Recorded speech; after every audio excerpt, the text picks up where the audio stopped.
What is good, guys? It's Rey-Jay back with another video. And in this, I want to break down what's going on with Tesla, SPY, Nvidia, the QQQ, and a couple of other tickers. I'm going to break down what's going on to the market so far and then break down what data is coming out for tomorrow that's going to be very important and what the charts are suggesting so far. But before I break anything down all this information, before I get into any more details, let me just mention a couple of things. I am personally not a financial planner, so take nothing I say as financial advice. And also, if you guys can, please check out the Moomoo link, which is down below and in the description. We sign up for Moomoo, the link down below, and deposit $100 into the account. You are guaranteed up to 5 free stocks. This offer ends tomorrow, so check it out before they run out. Anyways, let's break down what's going on with the market. SPY was up 1.94% again for the day, continuing to break out very nicely alongside Tesla and many other tickers. And this happened because CPI ended up coming out as expected, aligning with expectations or even below expectations. And that's what the market was wanting to see. Now, for tomorrow, we have the PPI data coming out, the producer price index, and we're anticipating that we're going to get core PPI at 2.7%. That's the expectation or below that. And also, PPI year over year needs to be 2.3% or lower. I would say at least 2.2% or lower would be good for the markets. For the market to continue, there's a good chance we're going to get a decent PPI because right now the market's continuing to hold up, and all of the inflationary numbers that have been coming out for the past few months have been decent for the markets. We haven't really seen the market cool off very badly. All of these inflationary numbers are just meeting expectations. So this time around, there's a very good chance that this PPI will be okay, and the market might just try to continue what it's doing. We also have Barr and then I think Barkin giving speeches throughout the day. And just know that at 11:30 a.m. Eastern Standard Time, we have the 17-week bill auction coming out. It could cause some volatility, but we'll see what happens then. So far, the market's holding up.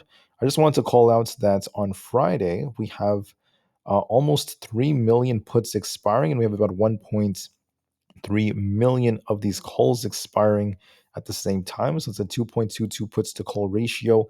SPY is once again well above where max pain is. And those market makers are in a very good position as they've been pumping the markets continually. Now, looking at some more earnings coming out, don't forget that for tomorrow we have Target, just a couple of others, and then we have like Walmart, Alibaba, and Ross for Thursday. And now the fear and greed index is at neutral. We're seeing the market becoming neutral, getting very close to greedy as the market continues to pump. We're seeing greed starting to make up market momentum again, and we're just seeing these technicals starting to shift. So the question is, how is the market going to move? Here is my answer. We have PPI coming out for tomorrow, okay? When PPI comes out, this could cause the market to technically go either way, but this is going to depend on the results and the reaction from the markets. Now, right now, the market shot up, and what I said in my video from yesterday was, first off, if you're trying to play CPI, it could be very risky. It's risky because you never know what could happen with the data. The data could be very manipulated, and you want to be very careful when stuff like this comes out. But at the same time, I was telling you all that we had some bearish divergences that were developing. They ended up getting invalidated, and we ended up getting a decent CPI. So in that case, as I mentioned yesterday, if we got a decent CPI, the market could pump higher. There's no way that I or anyone who doesn't have insider information, right, and stuff like that. There's no way anyone could have truly known that unless they have that kind of information. And that no one could have truly predicted this, guys. So please don't be like too harsh on your own selves. Don't be too harsh on me or anyone else. Things like this happen. And now we have PPI coming out for tomorrow. We'll see what this causes for the markets. Now, if PPI is harder than expected, this could cause a retracement towards 447.5 on SPY. If it's lower than expected, SPY could start pushing and trying to break 450. If it does so, it's going to quickly push up to this next resistance at 452.25. And above that, we have this zone of resistance from the previous highs, very close to the 453s, right? That's going to be the next level, right where SPY got projected from in the past, back in September. 453 would be next if we break 452.25. So, what is more probable? The truth is, guys, I don't know what's going to happen tomorrow with PPI. It depends on the data. But I want to note from a technical standpoint, this does suggest there's more upside coming because we're forming a bullish wedge. The market's starting to get tight up here, and we're likely going to see them attempt to try to break 450. If we break it, there's going to be more upside coming. So watch for that attempt to break it. And the odds do favor that on the technical side of things, but we'll have to see what the data gives us just to be safe. So I am not a fortune teller. I don't know what the data is going to look like for tomorrow, but the best thing I could do is just wait and see what it looks like, then play the chart once the time is right. I'm going to also be keeping this in the back of my mind that we have a bullish setup developing from a technical standpoint. We'll see if we get confirmation for it or not, but it does favor the bulls a bit more. Now, on Nvidia, this is looking very interesting. This thing is also forming a very, very nice looking wedge. It's getting a little tight at this resistance, very close to 498. If we break this, it's going to be pushing up for 500. That's going to be our next level to watch for. Very psychological level. And Nvidia will continue to pump higher if we try to break that. Now, way back here on the charts, we had these other instances where we saw resistance levels such as 504, not to mention 508. And we also have this trend line of resistance all the way up here, getting close to like 510. So the real question right now is it's not about can we pump to like 510 or so. It's more about can we try to break 500? That's going to be the most important level. Now, if we get bearish data from PPI tomorrow morning, an hour before the market opens, Nvidia could drop with the markets back down to 495. If we lose that, we could get very close to 490. That's where we have this support right here, this previous wick. That's the more bearish case. The bullish case is if we get decent data, Nvidia could start breaking out to 500 plus and eventually try to get very close to 504. What do I think is more likely? The answer is I don't truly know. I don't know what's going to happen tomorrow with the data. I can't promise anything. But from a technical standpoint, just based off technicals alone, Nvidia is forming a bullish structure right now. It looks like it wants to push for 500. It's going to try to get up there at the very least and maybe even above that. So it favors the bulls a bit more. But just to be safe, guys, no one truly knows what PPI is going to look like. So you just want to be open minded. You want to be prepared for anything, but just keep this setup in the back of your mind. For Apple stock, something very similar is developing. Now, Aapl is trying to break even higher, but it's not really forming anything that's like too significant in terms of like wedges and stuff like that. Now, we have a support that's building. We have like a potential uptrend of support right over here.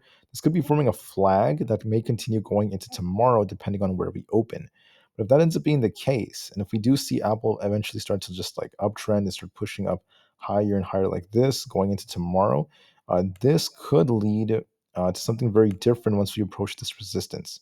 So for Apple, if we're bullish tomorrow after we get all this data, right, Apple's going to continue to uptrend and make its way up to 189 to 190, which is where we have historical resistance. If we're bearish and we get some negative data from PPI, Apple could start sinking back down to 186.5. Then below that, we have 185. If we lose that, that's when we turn bearish. In my opinion, we're still uptrending. Apple got a nice push today. We're still on an uptrend. It may continue to uptrend as time goes on. So the odds do favor that. So we'll be watching this very carefully. And I apologize, guys, if you hear some background noise. There's like a very loud horn that's going off in the background. Someone's alarm is going off, but it's okay. Anyways, we're still uptrending very nicely. So the odds favor the upside for Apple, but I'm not promising that. That's just based off technicals. We'll be watching to see if the data helps to confirm this. Now, for Tesla stock, I want to call this out. As far as Tesla goes, it looks bullish because not only did we get a break from this resistance, we're also trying to form a bullish looking wedge right here. So we got this bullish wedge breakout and we're making higher highs and higher lows. So Tesla's looking quite decent and it looks like it's going to try to push higher. So looking at Tesla, you could look at this 4-hour time frame and you'll see that we have a nice inverse head and shoulder structure. This looks bullish and it's just continuing to break. Now you could also look at Tesla on the daily time frame, and you can see we have a daily looking close that's favoring the bulls. We're still looking strong, and on top of this, we have this gap to fill at 242 almost 243, or just under that, so 242. So it's going to likely push higher. I think the odds favor us filling this gap. So I favor the upside for Tesla. I think it's going to try to push more from a technical standpoint. I think eventually, regardless of PPI, we're going to try to fill the gap. Now, for tomorrow specifically, just for tomorrow, we're going to be watching these levels with the data coming out. If we're bearish, if this is a trap, and let's just say we sell off, we have support building right now at these higher levels up here. We have 236 flat as a support. If we lose this, you're going to be watching 235, 232, 230, and then 228 For resistance, you're going to be watching 240, 242.5, then 245. In my opinion, this structure looks bullish. The inverse head and shoulders looks bullish. The unfilled gap up to 242 suggests there's more upside. The odds favor Tesla trying to get close to 245. So I anticipate more upside being more probable, at least over the next few days. But just to be safe, we'll see what PPI brings us. So I'm not promising this. Even though the technicals look very bullish, we need to see what the data gives us first before becoming more bold and making any more claims like that. For QQQ, this is looking pretty good right now for the bulls. We have another bullish wedge developing. I would say that if we're bearish and we get a hot PPI, we're going to be coming down to 383.5 all over again. And if we lose this, it's going to start sinking towards 382. And then if that's going to be our last support before it tries to come back down to fill the gap that's forming, that's going to take us down towards this 378 area. But that's the more bearish case. The bullish case is going to be this thing breaks out towards 387. If that breaks, watch 388. And then at 390, right, that's where we have this historical resistance up here. And this was many, many months ago. I have to go really far back on the chart just to show you how high this resistance was. Basically, 388 and 390 are where we have these tight resistance levels. We're getting very close to those levels, so we'll see what happens. So from a technical standpoint, just based off our technicals, based off the charts, this is looking bullish. It favors the bulls even more. And we're going to be watching to see if we can try to break this 386 resistance. If we break this, the next level is going to be very close to 388 as a critical resistance. Then above that, we have 390. The odds favor this thing trying to test that, trying to push higher. But once again, I don't know for sure if we're going to test it because it depends on PPI and other factors. But just know that technicals do favor that and get ready for some more possible upside if it tries to break out even more. So we'll be watching this very carefully. We'll be seeing what the news ends up saying. And just know that that's how the market's looking for now. All right. A couple of other tickers that are making big moves are like NEO. NEO's trying to push up higher. We have a very nice setup on NEO. I just wanted to call this out. We have an inverse head and shoulders like structure on the 4-hour time frame. We could see a little drop and a pop back up to $8. On SoFi, we're also looking quite decent. We look bullish. And I was actually calling this out yesterday, we might retrace towards 7.25, then bounce and start pushing up for this imbalance fill towards $8. SoFi looks like it has some potential. The Russell 2000, the IWM got a very, very nice move to the upside. This thing's up like crazy, continuing to break out. And we're going to be watching this resistance right here. So 179 is where we have resistance to 180. We could drop a little bit and start pushing for 180 and maybe fight for this going into tomorrow or so. We're a little bit overbought. So we'll see how it tries to react to 180. Do we reject off that or not? We'll be watching that very carefully. On top of this, Microsoft is continuing to hold up. Microsoft is currently at 371. It's just continuing to rip. We're going to be watching resistance at 373. If we end up, failing at 373, there could be a rejection here because of this bearish divergence that's developing on it. So I wouldn't turn way too bullish on Microsoft. It's only up 0.9%, nothing too crazy. There's still this bearish divergence. If we break 373, it could push for 375 and then reject. But this is a little bit more risky than other stocks out there. For AMD, it has a slight bearish divergence that's still developing. Other stocks like Nvidia invalidated theirs, but this one's still developing it. So I'm going to be a little cautious with this. But there's no sign of it breaking down yet. And if it keeps going, we're going to be watching for 122 to try to break. If it breaks 122, 125 is going to be the next level. So it does have potential for upside, but we're going to be watching resistance just to be safe for 125.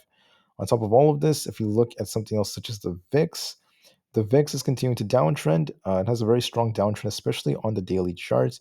There's no sign of a true bounce quite yet, so we'll be waiting very, very carefully. On the dollar index, this is continuing to drop. This is once again a bullish signal for the markets. We're actually below our daily 200 EMA. So we're going to be watching its support near 103 if we end up losing 104. That's the next level. It's looking bearish for now, which favors the bulls for the stock market, for the equities, for the time being. Coinbase is kind of flat right now, hitting this resistance. We had actually a somewhat red day. I would say that the daily chart is showing a little weakness, and on the 4-hour time frame, you can see Coinbase is starting to cool off more. We're going to be looking for a test of 88 and see how it reacts to that. We might see some sideways price action there. For Google, very flat day. I mean, we're only up 1%, nothing too crazy. I'm going to be watching to see if Google could try to fill this imbalance. Now, if we break 138, watch for a push for 140, then a rejection. If we reject over here, we're going to be looking for 132.8. It looks like it might retest 140, so there is potential for upside. The 10-year Treasury yield is starting to drop, which is bullish for the markets. We're going to be looking at the daily time frame to see how this is looking. The daily is also looking very bearish. If this continues to sink, we have this gap down here to fill. We haven't fully filled this gap. This sinking is bullish for the market as we have a head and shoulders like structure developing. If it continues to sink, this is bullish for the market. As of right now, it's favoring the bulls now. And for Amazon, this thing went up to 147. I mean, it could technically try to get close to 150 then. We're going to see some tight resistance up there, but we'll be watching it very carefully at those higher levels. So on Amazon, if 147 breaks, watch 150 as resistance.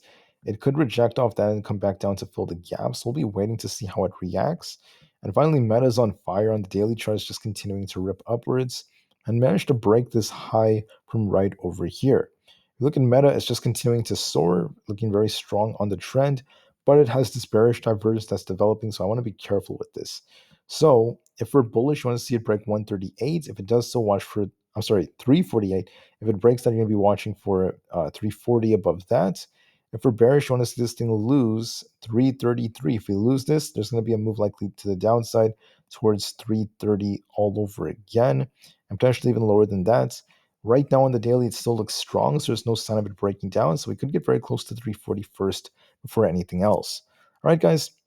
So, anyways, thank you all so much for listening. I just want to say that the market could be very unpredictable and very insane sometimes. Sometimes you won't expect moves like this, but when they come, the best thing to do would be, hey, sometimes your predictions won't come true. Sometimes I can predict everything that's going to happen. I don't always know what's going to happen with CPI or any events like this. But what I will tell you is that we could look at the odds and what's more probable, and we could always be prepared for either direction by looking at both support and resistance levels and different trends. The market does favor the upside looking at the current technicals, but let's see what PPI and other pieces of data look like if they help support that notion. If so, we can anticipate the bullish outcomes to play out, and the odds do favor that. If not, then it is what it is, right? We're always prepared for anything else. All right, guys, so be unbiased going into the market for tomorrow. Don't be way too bullish or way too bearish. Wait and see what the charts tell us. Be prepared in case we see upside because there's a possibility looking at some setups, but always be open minded to anything and just know that the market could be insane. Despite that, do what you have to do, and I'll see you guys in the next one. Thanks again, and peace out.